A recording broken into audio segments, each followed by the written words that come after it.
Today, as we meet to discuss matters touching and concerning the private security industry, it is our hope and desire that our discussions and deliberations will be robust and will ultimately redound to enhance the steps being taken to improve the private security industry environment.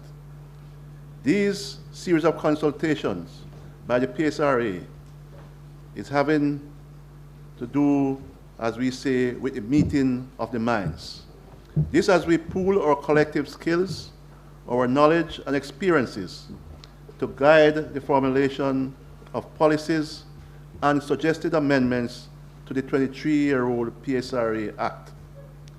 These changes are necessary to guide the way forward in this dynamic and changing security environment in which the private security industry is operating. Today, it is your turn, the liquor people's turn, to add your voices and to speak up. This as we seek to incorporate your views in the various policy documents and the proposed legislative agenda that will guide the private security industry going forward. I must tell you that these series of consultations that the Executive Director spoke about would be incomplete without your input here today.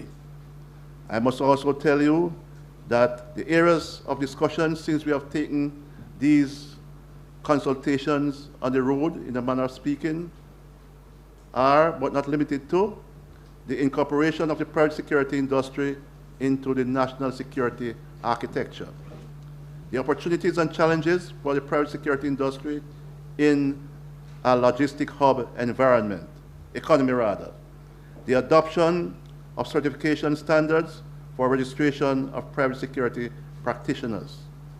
I notice I use the word practitioners because going forward we want to change the name from guards to practitioners, and no, nice name.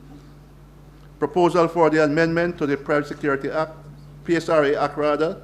This is in keeping with the evolving security environment since its enactment in 1992. And we all know that it's 23 years ago, and a lot of water have flown under the bridge, and a lot of things have changed since this act was amended. The PSRA Code of Conduct and Ethics for Private Security Industry. In this consultation, we are acutely aware, and there's no denying the fact, that security is an integral part of any country's development and economic existence. A raft of studies locally and internationally have confirmed this incontrovertible fact that as countries become safer, there's less crime and the fear of crime. There's a direct relationship, if you will, between GDP growth and increased investments, both foreign direct and the local investment types. It is in this context the importance of the contribution of the security practitioners, whether they be public, in the public sphere, that is in law enforcement, or it be you, the private security officers. Your collective efforts redound to making Jamaica safer. And a safe environment is a catalyst for attracting investment and spurring economic growth. The tremendous contributions of the approximately 328 private security companies in Jamaica, employing more than 21,000 security guards, make the security of our country much more safe. And this cannot be overemphasized and overstressed. We shudder to think what could have been had it not been for your human effort, oftentimes in trying circumstances, this as you make your contribution to the security of your country. Your actions and inactions confirms and underscore what we have known for a long time, the importance of the people side to any organization, be it public or private organization.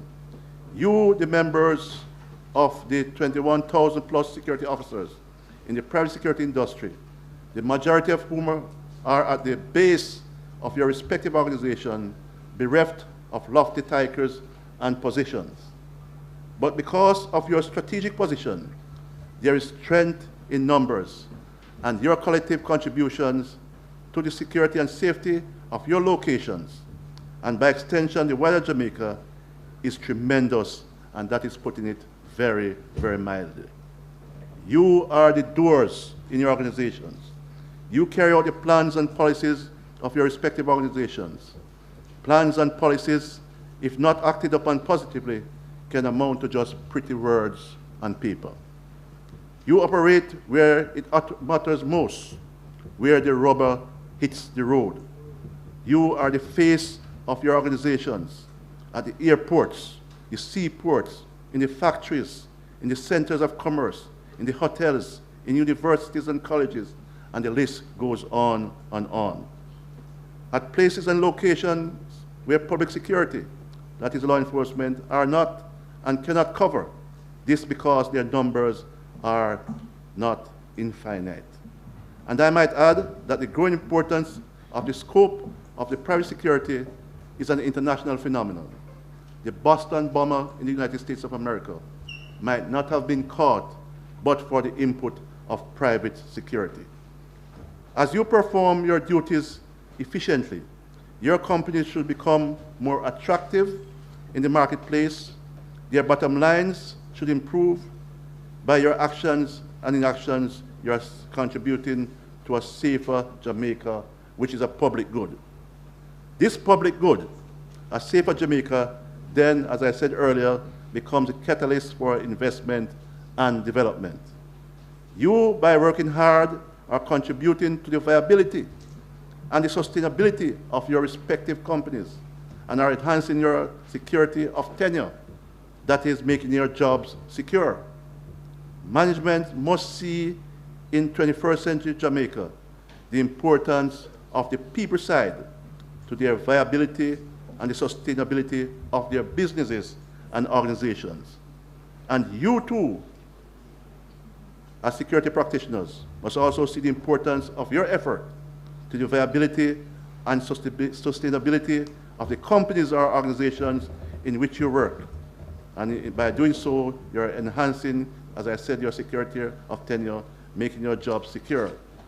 There's no limit to the positive motivational potential that can be unleashed by members of a team whose welfare and well-being are taken care of by management. Also, there's no limit to the bottom line of businesses when team members are motivated by management who cares. And team members are not unreasonable.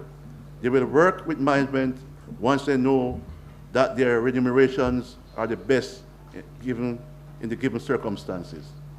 In 21st century Jamaica, this must be the formula for a win-win situation for all involved in the workplace. This is not the 18th century when another paradigm exists. These series of consultations, as I said, are very important.